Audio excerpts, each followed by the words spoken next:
Nadia Iftkhar, being half English and half Kashmiri, having roots in the part of it of what is Pakistan today. She is a professional dance artist based in the Northeast. She has over 15 years of experience working in a diverse range of settings, including work with companies such as Talawa Young People's Theatre, Tyneside Women's Health, and Janice Parker Projects.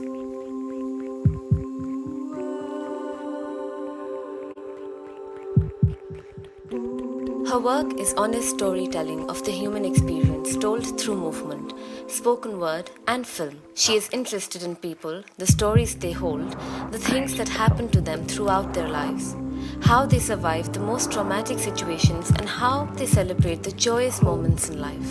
Nadia serves as the artistic director as well as the CEO for Company of Others and a trustee for Newcastle East Mixed Multi-Academy Trust.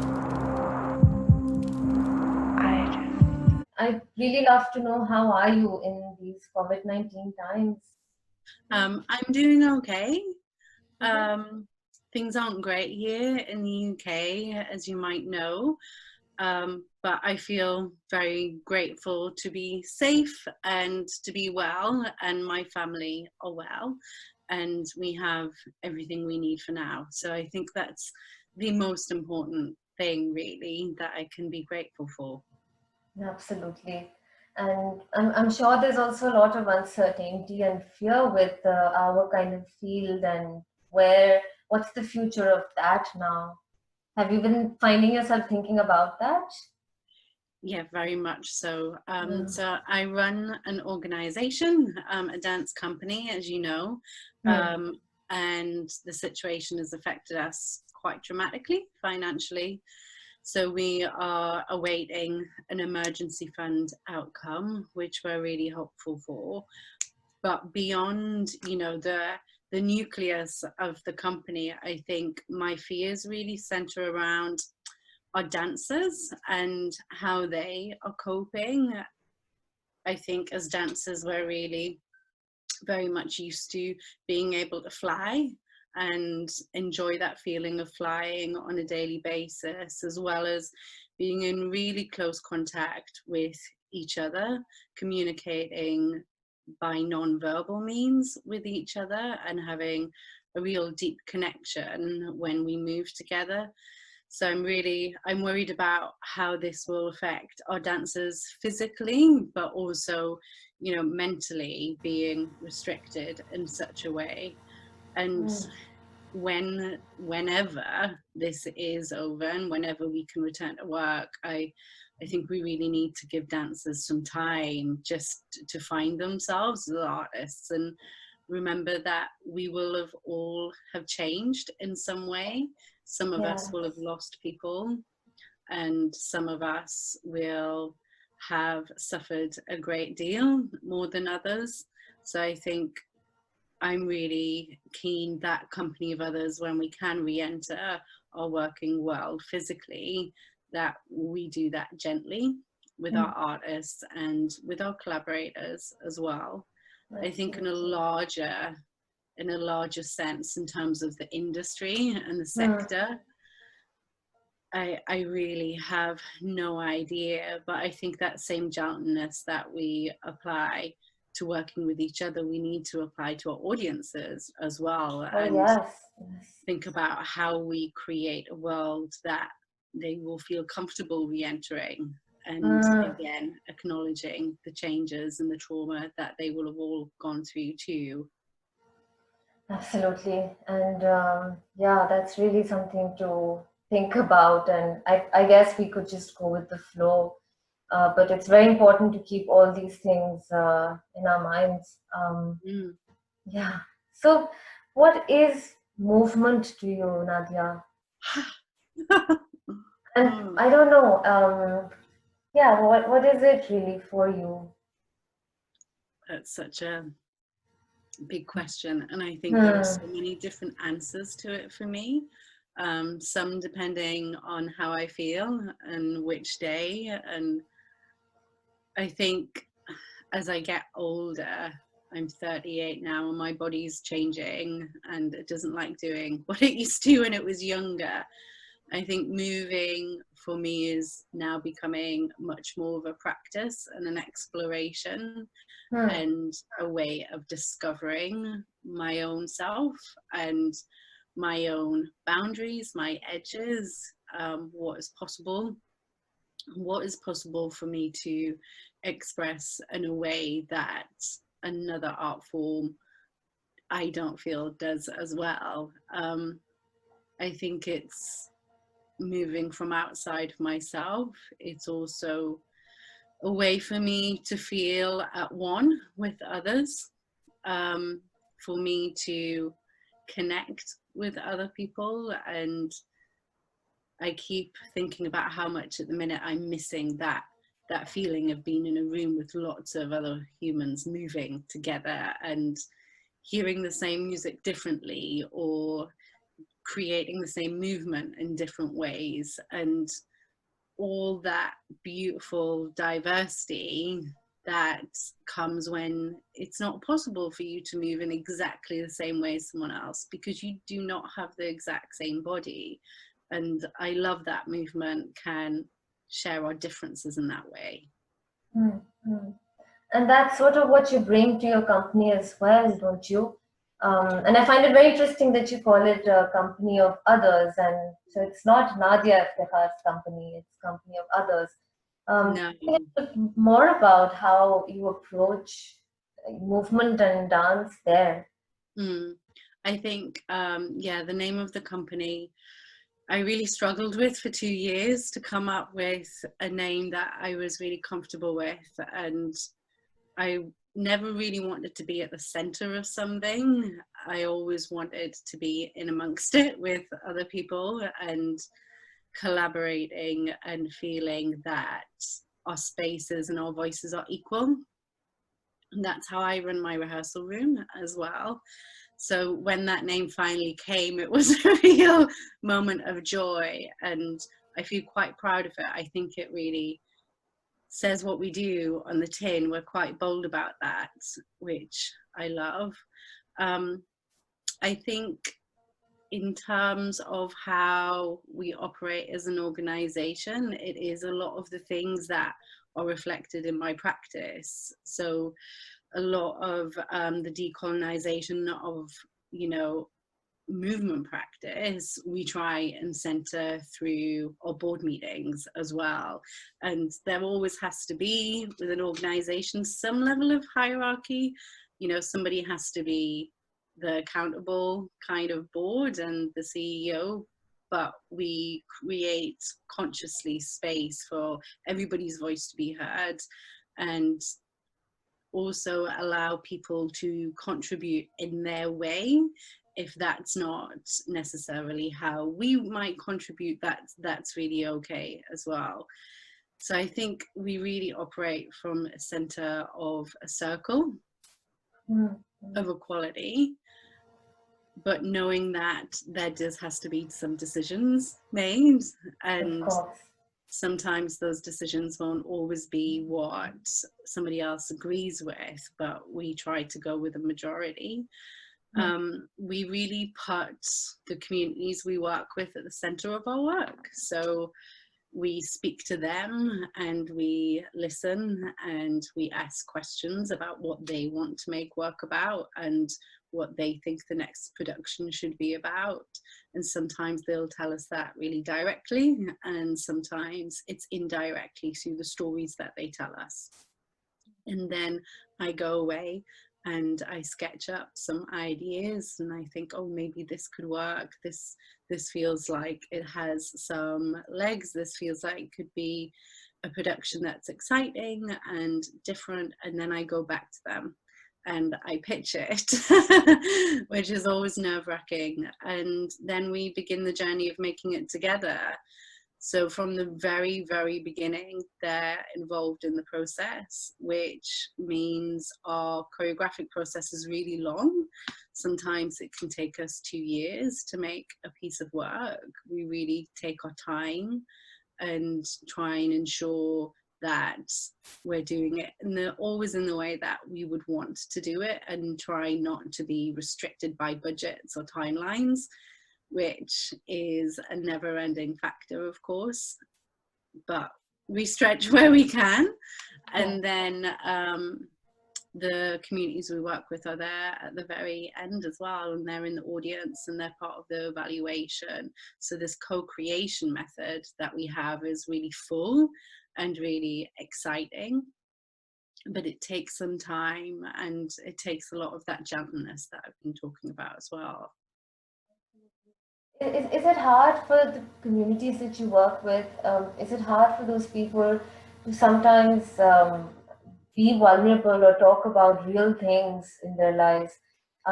Do they feel a bit I don't know, in some ways perhaps intimidated? Oh, this has to be a piece of art, so we must think of something that might be interesting. Because for you, anything could be interesting, right? Even the tiniest of things. Do you find them struggling with that, or are you always lucky to find people who are just able to say it out? It's a really good question. I think everybody's a little bit different. I've certainly had women say to me, oh, nobody's interested in my story. And I'm sitting going, but I'm interested, you know, I want to hear, and I think others will too. And I think moving on from that, there are also people that are just desperate to be heard, that feel that they have been ignored or silenced by our society. So there are people really ready and grateful to be heard and excited about the process. I think what I always try and say is we work this out together. You know, it's a journey. You might not be able to see the finished product in your mind, but that's okay, because I can't either. And that comes when all of these brilliant voices come together and we feel it out together. But yeah, I think it's also that vulnerability is something that it's not just those communities that are walking into the room with, but actually all of us and all of our artists. And I think we forget sometimes how vulnerable artists are when they're making something and saying, I think this deserves to be in the world. And then there is space for people to criticize that or to question it, or so I think owning our vulnerability as artists and really wearing that and being open about it also allows other people to be vulnerable and builds that sense of we're really in this process together and we're all exposed in different ways and we can stop whenever we want to. So that's something that is always on the table, the stop button that anybody can press, and we stop and we reassess. And you know, women, when they're telling us their stories, they can stop, or we can make the work, and the day before show day they can change their mind and decide they don't want their story in the work, and if that happens, it comes out. So there's always that moment where people can change or change what they want. It's not that they are locked in for the next 2 years. So I think that allows more space to be vulnerable. It allows a freedom, knowing that you can change your mind at any time. Yes. Okay. And you must feel overwhelmed sometimes, working with so many different stories. I mean, I sense for you to be very empathetic, you know, and it feels that you really want to try and understand, and that's perhaps why your entire purpose to even MuTh is to connect, for you, you know, at least, and you're not, it seems that you're not, you know, limiting yourself with just the body and just the technique, but there's something much more than that. Do you feel or find yourself overwhelmed or just like going mad sometimes? That. Yeah. But I how think does that go for you? How do you deal with that? Yeah, I think all artists probably find themselves in that place at some point. I think the journey is really difficult from beginning to end. The first time I did a co-creation process, I was really much more on my own. There was no company of others, and I was leading the entire thing on my own, and I was receiving all of these stories, and some of them were coming in the post, some of them were coming by email, and a lot of them were stories of trauma. And holding all of that was really quite overwhelming. And then the second time we went through an R&D phase first. So that's where we did all of the story collection, all of the work with women where we were hearing stuff for the first time. And then we did some creative exploration with movement artists and collaborators. So sound designers, costume designers, set designer, and lighting designer. So everybody's in the room together for the first time for about 3 weeks. And then we took a big break. And I think that was a real moment of realization for me that that's really essential in our process, and that's one of the reasons it takes quite a while. So we took about 4 or 5 month break from the work. I still was in communication with the women, but I wasn't hearing any new stories for the first time. And that just allowed us to kind of recalibrate, and as human beings as well, and to engage in things in life that are perhaps lighter and more joyful, and rest, and then come back really fresh and strong and ready to start making. And that really helped, I think, and that really worked. Another thing that we always do with artists as well, that I feed into as well as an artist, is we check in with each other constantly, you know. And I always want our artists and myself to be able to walk away from a piece of work going, we did a great thing and that work was great and we're really proud of it, and feel energized by that. I don't ever want artists to walk away feeling drained or hurt or in a difficult place themselves. So we really continue that checking in all the way through the process. And we also put budget aside for something that we call company care. So we have in every production budget some money where artists can just go and take care of themselves in whichever way they want to as well. So we don't prescribe how that money should be spent. It's whatever they need to do to take care. And for some of them, that'll be a physio appointment or a massage or, you know, a spa day or a yoga course or, you know, something physical. But some of them, it'll be a trip to the cinema and some junk food, and that's really okay as well. So those are the ways that we kind of try and take care of each other. I think my board are really great, and they check in with me quite a lot, and they have to remind me sometimes that I need to do some of that stuff for me too. And that can be difficult when you've got this really long to-do list and it's all related to the work and you want to kind of keep hurtling forward. But whenever we finish a production, I take a break and kind of hang out with my dog, go on some nice long walks and find some space. And I always do finish productions energized, actually, because they always feel to be like a positive culmination. And I think that positivity at the end is really crucial, really crucial. In terms of moving away from the body and the technique of movement, that was a really interesting question. I think for a really long time, I've been talking about authentic movement and honest storytelling with the body. And over the last year or so, I've been thinking much deeper about what that is for me and what that looks like and feels like. And I think I'm always interested in artists more than perhaps dancers or people that can reproduce movement. I think that's an incredible skill, and it is as valid as anything else. It's not what excites me as a choreographer. I think when I'm looking to work with artists, I'm wondering how curious they are and how much are they interested in delving into a single movement just to see what else they can find, so that we're working with a constant discovery and that real culture of never quite getting there. There's always more to be found.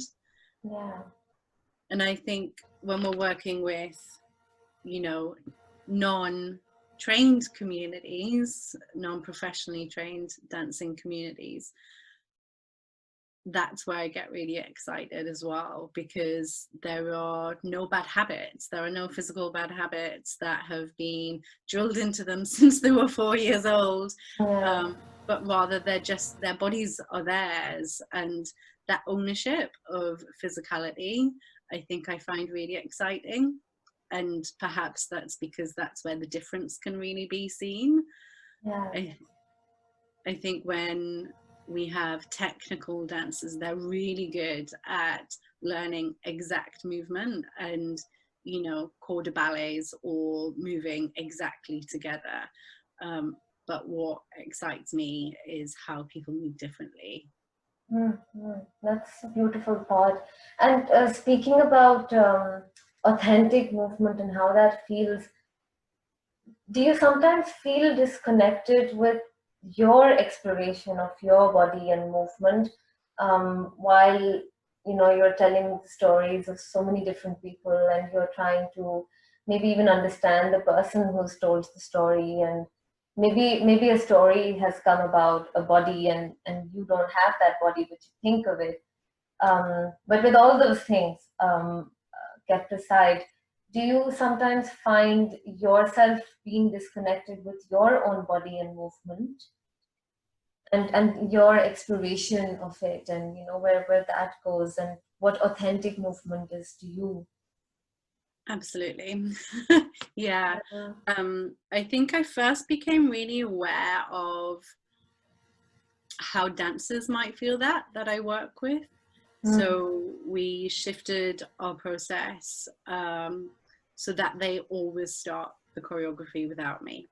So they'll be given the story, and I try and mismatch stories as well, and give, one of our dancers has just turned 60. So I might give her a young woman's story. Nice.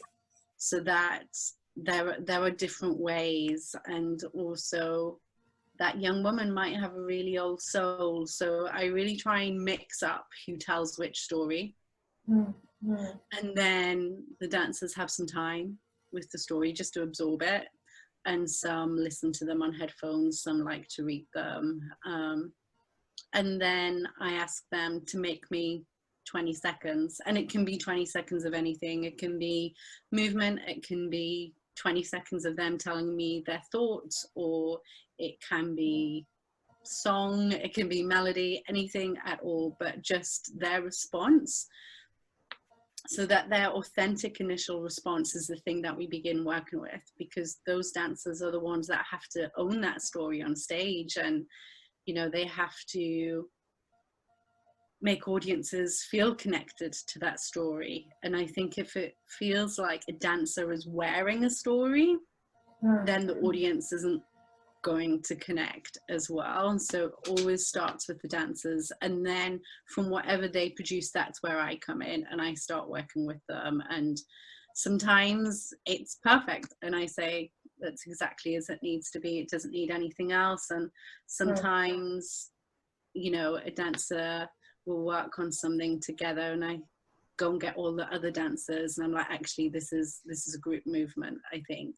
So whatever they create then speaks to me, which feels like a great way of decolonizing our practice, but also ensuring that they can feel authentic in what they're doing on performance nights, and especially premiere night, because we all know what that feels like, and we don't want them to have any extra worries. We want a real comfort in it. And then for me, I think there are two ways in which I can feel disconnected. I think the first is being mindful of making sure my voice is heard in a process too, because I'm such a collaborator. And that has happened to me before, actually, where I've made a piece of work and thought, I don't see myself in there at all, because I was more concerned with making sure everybody else's voice was in there. And I'm getting better at that now. I'm getting much better at kind of ensuring I don't get drowned out by all of the different voices. And I think my body, I went through quite interesting training as a dancer. I went through disco training when I was really young. So I was a freestyler, which was all about high kicks, fast jumps, turnarounds, you know, moving as quickly as you possibly can. And then I didn't start my professional training until I was 17, and that's when ballet and contemporary first came into my life. And it was very much technique training. So I did Graham and Cunningham. And I know training has changed a lot now. So I was very much used to making shape and form, and I went and did some Gaga training a few years ago, and that kind of changed everything for me, because you work from the inside out, from visualization, and your body responds to that. And it really, I really enjoyed my body moving as my body wanted to move. And interestingly, I wasn't in pain for the first time, you know, ever whilst dancing. All my joints freed up, tension released, and I really try and practice that daily now, so that every day I'm coming back to something that a visualization sparks in me and my body. So I work from the inside out rather than from the outside in.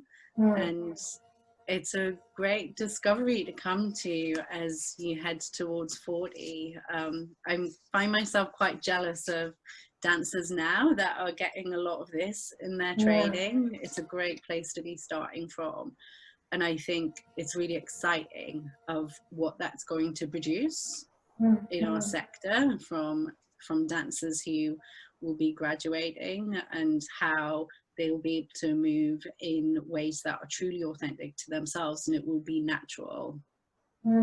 That's true. I think for me also, Gaga in many ways was a turning point in my life. Right. I started learning that. I mean, I had no idea what it was all about, but I just applied for this workshop in Italy, and I came all the way from Pakistan just to attend this 2-week workshop. And it just taught me so much for 2 weeks. I just did that workshop 2 weeks. Later on, I came for a longer training in Italy. But yeah, that it was a different way of just understanding or finding your own movement. And I think that's the beauty of it, really. It's not asking you to be like someone else. You get to, you know, figure yourself out, really. Yeah. And something that I really love is that you keep your eyes open. And I really struggled with that for a long time, because I found it difficult to not absorb everything I was seeing. And I think that was a real reflection of my training as a dancer, to look, to learn, and to apply. And I had to really practice being able to see and move and not instantly replicate, and really start to break down that habit, which was a really interesting discovery for me.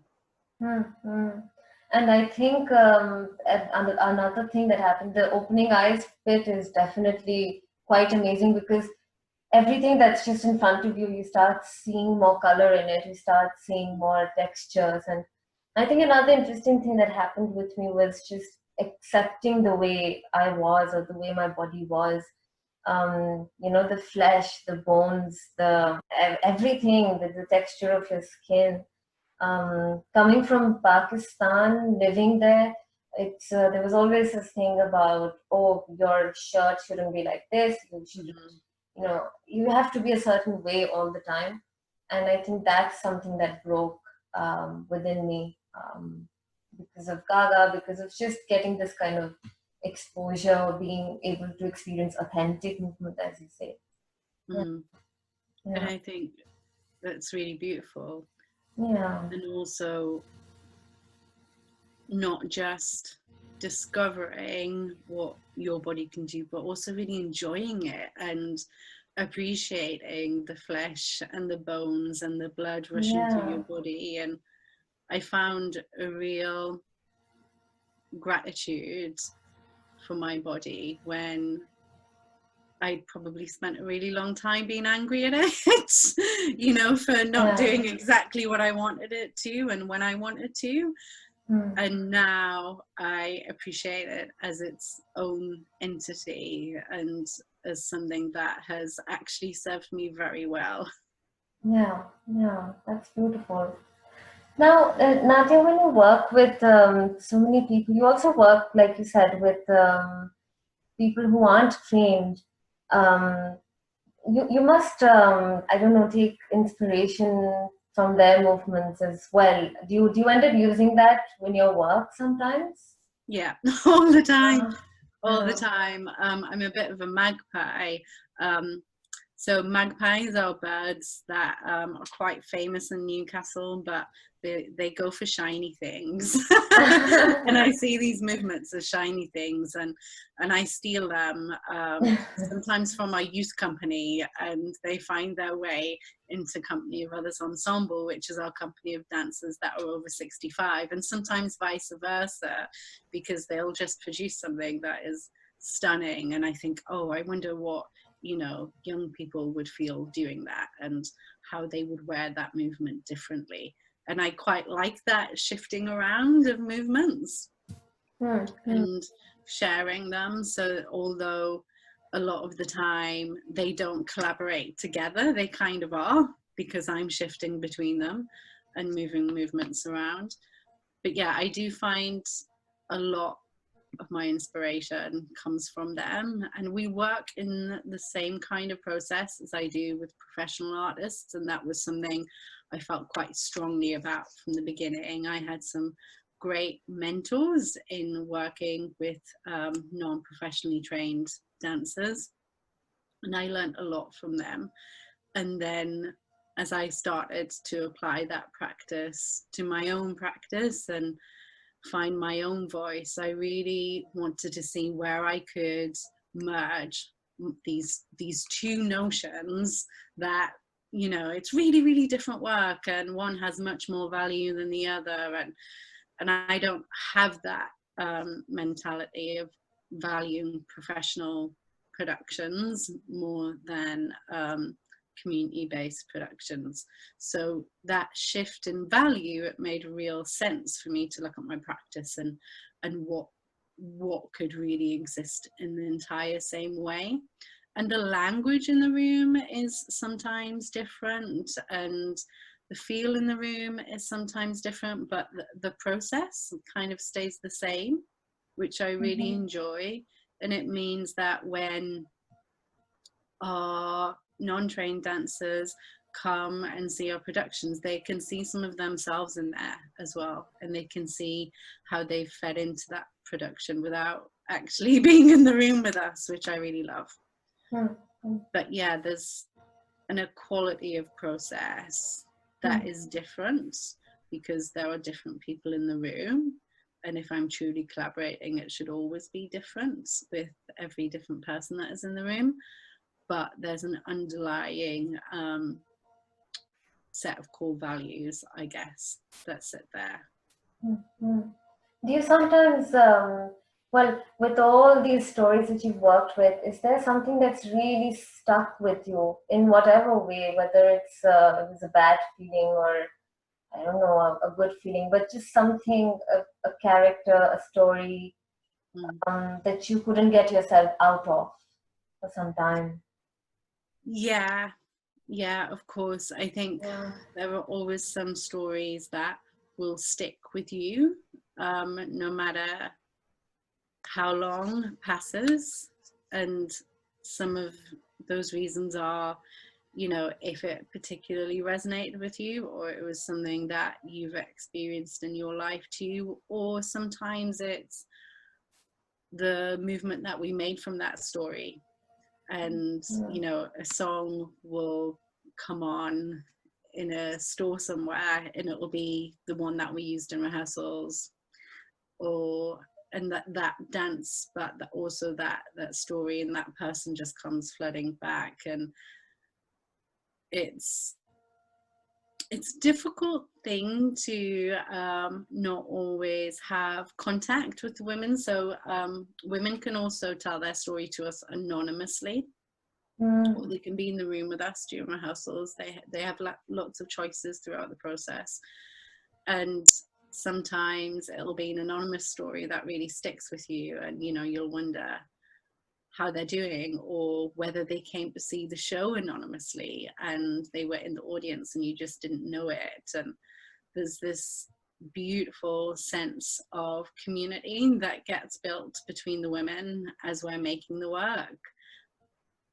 And sometimes you just want to bring everybody into that so that they can feel it. But of course we have to completely respect that some people, they just want to tell their story and they don't want to have anything to do with the production. And that's okay too. And then sometimes just seeing a dancer, you know, there are some dancers that when I look at them, I see the story that they performed, and I remember that moment, and I remember the audience feeling that moment. And then some stories stick with you perhaps a little bit more because they were told to you in person. And that is a very real connection, to have women trust you with stories that they might not have ever told anyone else, and you're hearing it for the first time. And there's a really strong connection that is built, and then it vanishes and they go on with their lives living. And yeah, it's kind of timeless but always moving. But working so much on trauma and pain, aren't these also things that just sometimes sit in our bodies, you know, different parts of our bodies, and sometimes they just won't let us feel free within ourselves, within how we move. And how do you manage to create work on that? This is perhaps a repetitive question, but what I'm really interested in talking about is trauma and pain sitting inside our bodies, because our bodies always know what's going on. And then when you're working on someone else's trauma and pain story, or even if it's your own, I don't know what's the process of dealing with that, you know, in terms of movement, in terms of how you put it out. Yeah, I'm writing that question down. Yeah. I'm reading a really good book at the minute called Oppression and the Body. And I'm learning at a much more intricate level how trauma does sit within ourselves, in our blood, in our bones. And that is teaching me a lot.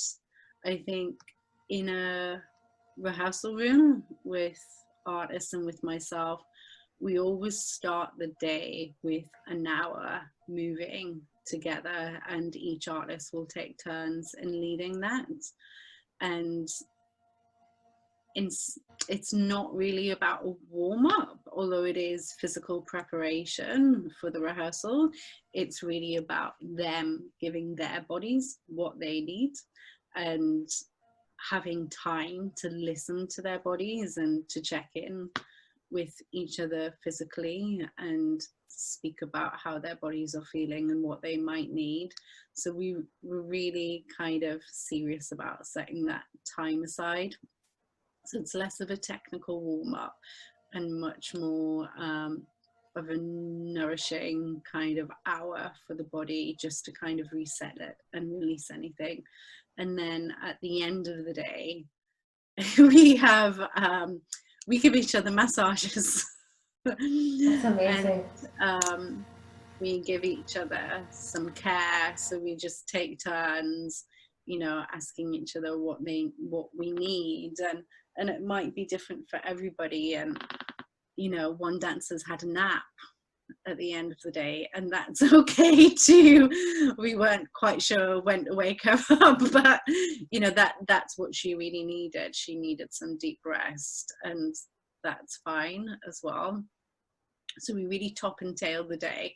And before we do that process of caring for each other and ourselves, I lead the artists through an unzipping of what they've been wearing. So we go through an exercise of acknowledging the women that we've been working with that day and the stories that we've been working with that day. And we say goodbye to them until tomorrow. So we leave all of that in the room. I think it's really important that we then don't go home wearing all of that, but we leave that in the rehearsal room. So we physically unzip all of that and we step out of it, and we take a moment to feel what it's like to be us, and to have some gratitude for our lives, and to think about what we're going home to, what we're going to have for dinner. So we really try and plant it in reality as well. And then we have some massage and we listen to music, you know, we play our favorite songs, and sometimes we have a disco as well, and just move for joy. And that feels really important, that we remember why we're movers and what it feels like to move for joy. And I should say as well, all of the stories aren't necessarily filled with trauma. A lot of them are, but we also get a lot of really joyful stories, and we have a lot of laughs, and we try and drop some comedy into the work as well, so that it can be light, because I think amongst the trauma is of course survival. All of these women are still here, and they're still living their lives, and that is to be celebrated. So we take time to find that celebration physically as well. Feels really important. Wow. But yeah, I'm learning a lot more about trauma of the body, but from a place of oppression, and what microaggressions do to us every day, and how they don't vanish from the body, but actually they sit there and they just mount up. And I find that really interesting, because we think of trauma as being a huge event or a turning point, or something that happens in one instance, but I think less attention is paid to those tiny traumas that build up over a period of time. And I'm interested in that as a working class woman, but also as a brown woman, and firstly discovering what that has done to my body, and really understanding that before I can then begin to understand others. Absolutely. My next question was exactly how in all these years, what is it that you've explored about being a human? I mean, That's a huge question. I know, but again, like it's there must be so many things, so many little big things you must have. But maybe something that's stuck with you and that you could share. But yeah, it's yeah, feel free to. As a human, I think it wasn't until my 20s that I realized that I was an empath. And that was quite a revelation. And I couldn't quite understand why I would feel so much. And I think as a teenager, I thought there was something really wrong with me. And then once I discovered that, in I think it was my late 20s, it really gave me the ability to harness that, but also to kind of control it, to protect myself when I need to, and to create boundaries and barriers better that I perhaps hadn't when I was younger. It made a lot of sense of how exhausted I could be sometimes. And I just had no idea. I really thought I had, an underlying illness, or because I would just be utterly wiped out. And now as an artist, I really recognize that. And I think it helps me make my work. I can use it when I need to, but I also know when I need to close that a little bit and just have some time just with me and not absorbing anything else. I think it's really important. And I had a friend who was talking to me about being an introvert a couple of years ago, and her processes of taking care of that part of herself and understanding it and it being okay. And one of them is, if she's on a train, she'll never sit at a table seat. She likes to sit on her own, and she finds it too much. And I'd never thought about myself in that kind of way before, of what do I need. I just kind of gone through life looking for a seat rather than thinking, what does my personality need, and how do I take care of that and feed it as if it's this small animal that I carry around with me. And I think that's really started to help. But it's more than that, it's really helped me see others differently as well, and to understand that what I receive from somebody might be something that they've gone through that day. They might be carrying something else, or just to understand that everything isn't centered around you, and to receive people as they are that day, because we're all very different from one day to the next. And I'm really enjoying that, and it's allowing me to be closer to many people, and also allowing me to not feel so guilty for having a bad day, but to kind of rid myself of that and acknowledge that we all have our off days, or some days where we just don't feel ourselves for any particular reason at all. Absolutely. And I think that's, that understanding is really important, and knowing that I don't need to do anything in that moment. I just need to let them be who they want to be today, and provide space for that. And I think that's nurturing my relationships. But I think lots I'm discovering perhaps later in life. I think when you come from a working class background, you can, well, for me, I was really in a tunnel vision of survival a lot, and it didn't leave space for me to look around myself very much until, I felt anything like secure. And that was really interesting. And then the other thing that I'm discovering, I guess, is much more about this sense of belonging that I'm really interested in, and how that is cultivated, and how we can support each other feeling like we belong. And that's probably the main reason I created Company of Others, for there to be a place where people who are deemed other can really feel like they belong, and that there's a place for them. And that's probably come out of also my understanding and my need to feel like I belong. Wow. Thank you so much, Nadia, for everything that you shared. It's such a pleasure to hear you speak, and I connect with you on so many levels. It's been a pleasure. Thank you for having me. Thank you for listening to the podcast When We Move. Stay updated for more interesting conversations coming up with a different guest every Friday.